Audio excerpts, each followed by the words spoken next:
What's up, everybody on Facebook? We are joined by the one and only Nate Diaz. Nate, welcome to At the Buzzer. Thank you for having me. Nate, I need to start this off by making an admission and then making an apology. I admit that I picked in front of thousands of people on Facebook before that Conor McGregor is going to beat you in the second round. No. Don't leave. But I would like to apologize for that and admit to another admission that I don't know anything. I can tell by the predictions. It's all good. When did you know that fight was yours? Like, I knew it was going to happen eventually because they already called me twice. When one guy pulled out, they called me and they said that I was the first pick, and every time someone pulled out, I was the first option, and then they kept saying and acting like they had more options, but it was there was no other options. There were options when things weren't working out in our favor financially. So I knew that it was going to happen sooner or later. And all that trash talk leading up to it. Was there times where you were just sitting there, like listening to Conor going off, and you were laughing inside your head? What were you saying? When he was talking to me? Yeah. No, I was never laughing. But, what was the inner dialogue like? I was listening. I was listening, and you know, it's like it was it seemed a lot of scripted stuff was going on, and you know, maybe he was serious about what he was saying, but it sounded like some bullshit to me. Yeah, he was saying all that, and then they look over at you, and you had that look on your face of like, when I looked at you, I'm like, I would never want to mess with that man in my life. Like, you were just composed, you were ready to take him on in the octagon. Yeah, because at the end of the day, no matter what people say, it's like, no matter if he's winning the argument battles or losing argument battles or anybody with fighting anybody, like at the end of the day, we're still gonna get in there and fight. And I know what I train with and what I work with and what he's working with. And what about, take me like before the fight? You know there's millions of people watching. You're about to go out to the octagon. Like, what are the nerves like? What are you doing in the runway leading up to this fight? I'm just warming up, staying warm, and I'm ready for the build-up to just be done and ready to just fight. Yeah. You know, at that point, you know. Did you do anything weird? I'm just ready to have it all be done and just be started. So. Did you do anything weird like right before you were going to go out? Like, did you go for a run in the hallway? Yeah, I was just sprinting and warming up. Oh yeah, the security. Tell me about the security. Yeah. I was standing there and I'm getting ready to walk out to this fight and we're in this hallway and they're like counting down. They're like 3 minutes. You're walking out. Stay right here. And like they're like, don't move. And I'm sitting there like, fuck, let's walk out already.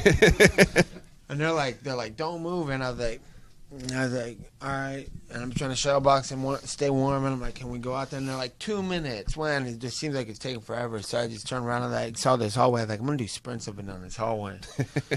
But I knew they were gonna be upset because they're like, don't move. And I was like, all right, I'm gonna do a sprint here because I'm sick of standing around here. I'm cooling down. Yeah.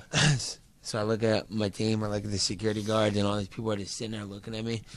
And I looked at all of them, and I was like, "Fuck this! I ain't doing this shit." I took a sprint out the hallway, and they all looked at me like, "What the hell?" They're like, where's he going? And I turned around, and looked at him. I was like, "No, I ain't going nowhere." But I feel like that's what most people would be thinking in that situation. So yeah. It was kind of funny that they didn't like. Yeah.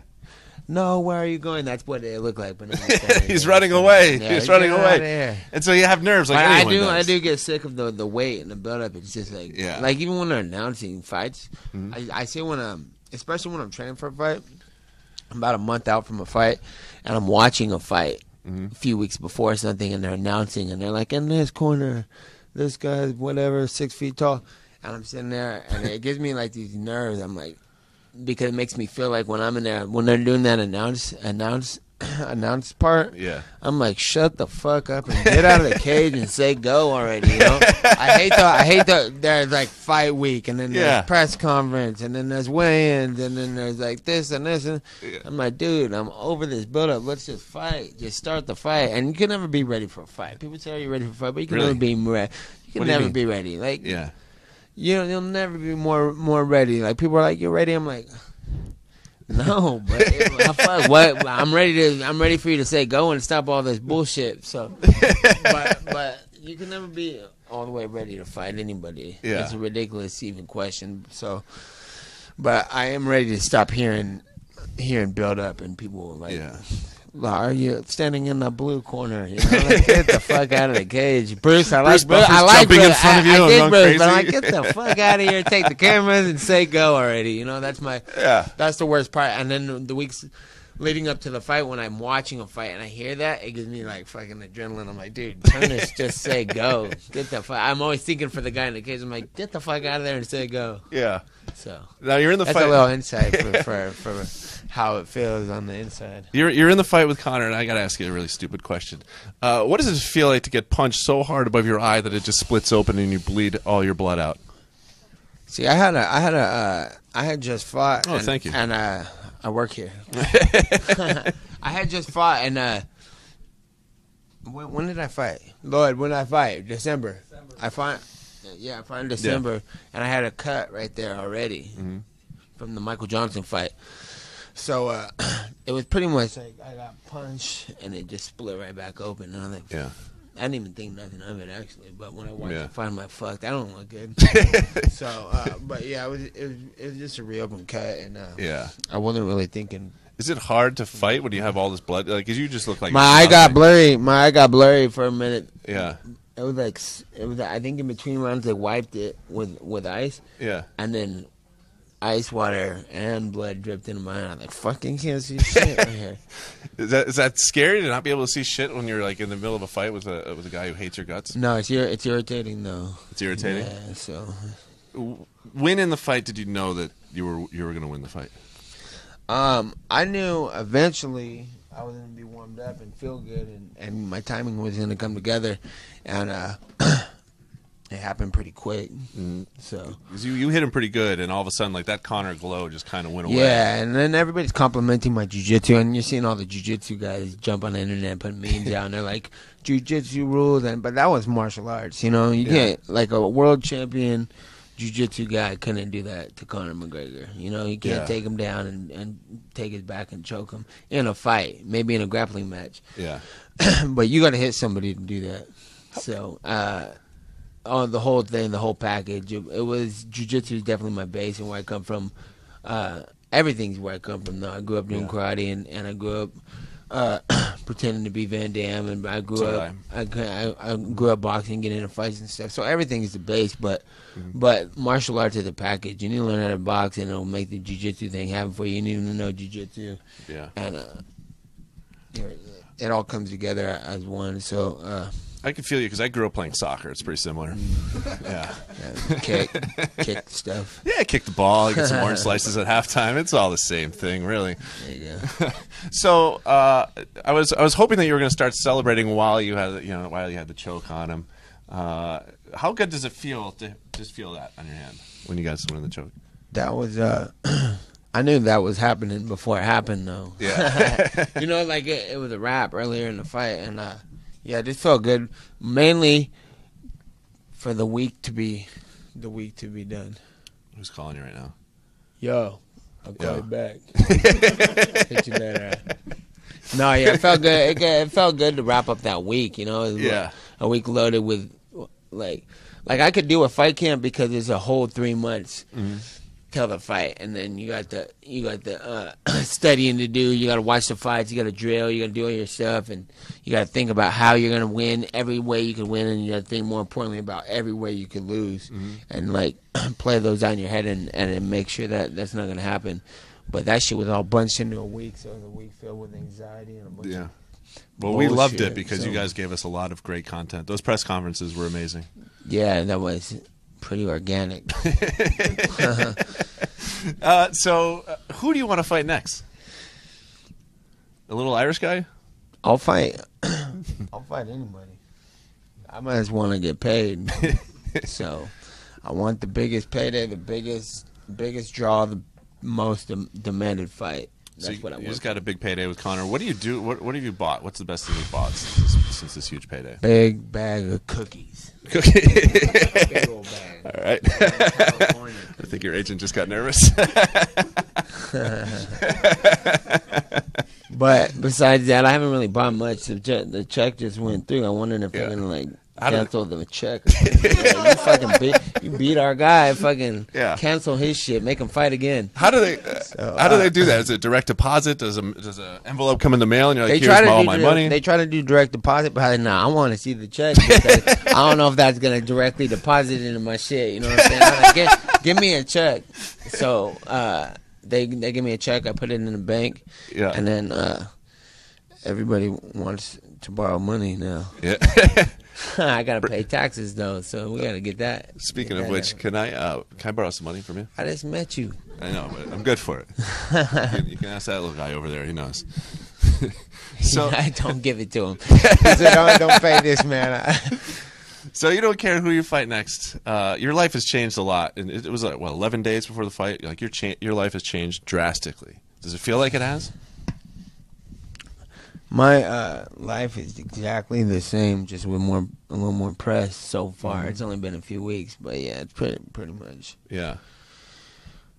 I don't let it take a hold of me or anything, but I've been in the UFC for 9 years. Like, I was famous 9 years ago.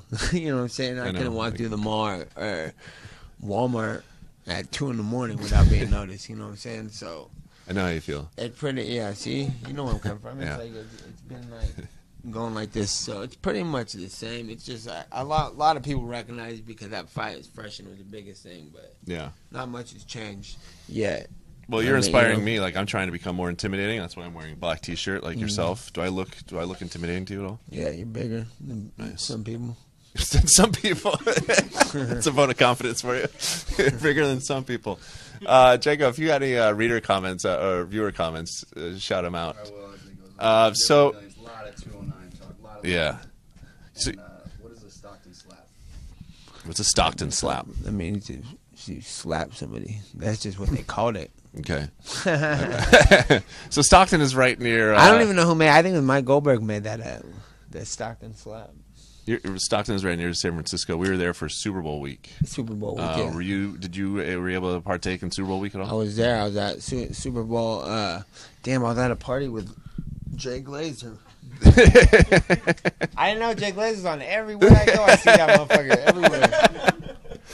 But yeah, I was there. He got invited to some Super Bowl party, and we went out. Yeah. Were you at that thing? No, I didn't get the invite. A bunch of football players. So it's pretty cool. Yeah. Who's the coolest guy you met when you're? Are you in awe of athletes? No. They're all cool, you know what I'm saying? But I don't really watch too much sports, really. I mean, I know who people are, though. Yeah. And I did. I saw. You know who I saw? I saw Michael Irvin there. Really? I saw Michael Irvin there, and I was like, "That's Michael Irvin." Yeah. That's Michael Irvin. You know how I know Michael Irvin is? Because my dad was a Cowboy fan. Yeah. And he was a fan. Like, remember when Troy Aikman and Michael Irvin? Yeah, I'm a Bills fan. I remember those teams way too much. Yeah. And then I always grew up like in the 49ers, and I was a fan of Jerry Rice and Steve Young, and everybody was like, "Oh, there's Michael Irvin right there," and I was like, "Oh, that's cool. That is Michael Irvin. That was probably the biggest name or guy that I seen there that I recognized. You know, I was like, oh, that is cool." Yeah. And because I was a pretty hardcore Niners fan when I was young. So you hated the Cowboys? Cowboys? I was like, and they were real competitive with each other. Yeah, they're always playing the NFC Championship games. And I was always like, "Fuck the Cowboys" when I was young. So they're like, there goes Michael. Hey, let's go get a picture with him. And I was just talking shit with my boy. I was like, nah, I'm cool. You guys go. And they're like, come on, it's Michael Irvin. I was like, man, maybe if it was Jerry Rice. And they were like, oh, you're a hater. I was like, no, he's tired. I'm just gonna stay over here. And they're like, all right. But nobody even went up to him. He was over there. He was over there doing his thing. Nobody bugged him anyway. And I was like, if it was Jerry Rice, because Jerry Rice was my guy, right? Yeah. But then what happened was I was watching after I did my last fight the other day with Conor. I was on Twitter and I seen the UFC reposted. Maybe it was fight week before the fight. Reposted. Jerry Rice was like, he was like, "Let's go Notorious" or something. I was like, what the fuck? How could you? I was just sat on the chair. I just had your back at the Super Bowl party. You know what I'm saying? And I was bent out of shape, man. I was like, I was like, what did I say? I was like, they asked for a picture with, but I wouldn't because I was a Jerry Rice fan, and they were like, you're a hater. I was like, fuck that. I'm loyal to my soil. I'm sticking with any of the Niners from San Francisco, so I had to stick with the team. And then when he went for the Irish guy, man, I was like, you motherfucker. I was hurt. So that was that. How did we get into that topic? We're talking about the Super Bowl. We were just talking about don't tell them that I said anything about this story. But that's what happened. That's a heartbreaking story. Yeah, your childhood hero picked and then I was like, you. I should have just went and took that picture with Michael Irvin. Like it was gonna hurt Jerry Rice's feeling, huh? Like it was gonna hurt his feeling. He didn't know I was a fan of him. Jerry Rice. But I was like, this motherfucker. I think Jerry Rice is on Twitter and he's scrolling through and he goes, Nate Diaz is taking pictures with Michael Irvin? Yeah, I know. Oh, ruined Jerry Rice's night. Ruined his day. So that's how that's my. So after that, I was done with football. Yeah. That's right. You know what I'm saying? So I've been done with football since then. Well, that was a really heartbreaking story. I'm sorry, Jerry Rice. If you're watching, man, not cool. This guy cheered for you as a kid for years. Yeah, you did good. We get any reader comments there? Just 209. Everyone loves 209. A lot of questions. People are interested in what you eat, I guess. Why is everybody asking you about your vegan diet? Oh yeah, you're vegan. Yeah, well, since I was 18, I stopped eating meat. I just copied my brother. I followed the leader. You know, he was training for fights, and I was starting to fight. And like, if I was like to stop eating meat, if someone was like, don't eat meat, that's like one of the main things that I ate. You know, that's what you eat. Growing up, anybody, you know, you have hamburger a few times a day or whatever the hell that people eat now. But I was like training for a fight, and he stopped eating meat. And when I started training for a fight, he won fights. And I was like, well, shit, if I'm going to fight people, this is a scary thing. I don't want to lose. So I'm going to do everything he does. If he ran, I ran. If he did push-ups, I did push-ups. If he trained, I trained. If he stopped eating meat, I quit eating meat, you know? So I cut the meat out for about a month. I work here. But I quit eating meat for the month before the fight. And my weight got down real good. And I felt good. I had a lot of energy. And I fought the fight, and I won. And I was like, all right, cool. And I went home, and I started. I remember my friend had a barbecue, and they were having tri-tip and ribs and all this. And I had a bunch of food there. And, dude, I was jacked up for like a month. I mean, like a few weeks. I was not doing good. And I was like, that gave me a feeling that I never want to feel again. So I cut meat right there. But one only thing that motivated me to stop eating it at first was I don't want to get my ass whooped. My brother didn't eat meat, and he always did pretty good. So I stopped eating meat right there, and I called it quits right there. So it's been like 12, 13 years now. Do you ever see a burger and just be like, God, I want that burger? No, I lost that feeling when I was 18. Really? That's what I'm saying. I went back to the meat. Did you listen to this? I wasn't, no. I went back to the meat. I was not listening. I stopped eating meat for the fight, and then when I went back and ate the meat, it jacked me up, and I was like, I'm cool off of this. I don't even want meat ever again. So fuck meat. Fuck meat. All right, Nate. We like to thank you for coming by. I'd like to congratulate you on your win over Conor McGregor. We can't wait to see who you fight next. Who's that going to be again? I don't know. Okay. That's breaking news. We don't know who he's fighting next. But thanks for coming by. Thanks everybody out there on Facebook for watching, and we'll see you again soon.